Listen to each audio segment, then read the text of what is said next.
So I'm just doing a little plug real quick. I was about 70 miles away from home the other day, and I went to fill up my tire. The valve stem sheared off.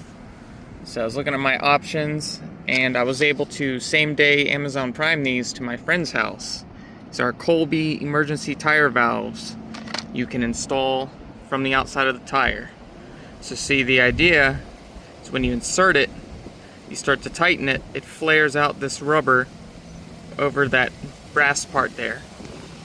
Let's see, watch.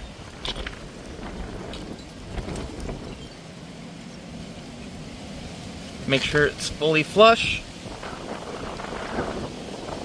And now I'm going to tighten it. Now this is not really something I would call a permanent solution, but it got me home. And now what I'm going to do is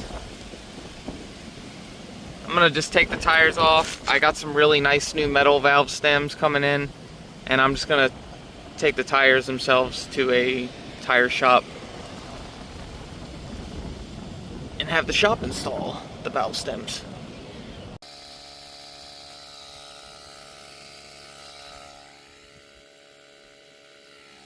Ingenuity there.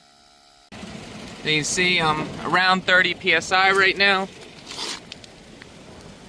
There's no signs of any leaks. Now again, you're just relying on the pressure from that piece of rubber though to keep all your air in. If that fails, psst. So emergency.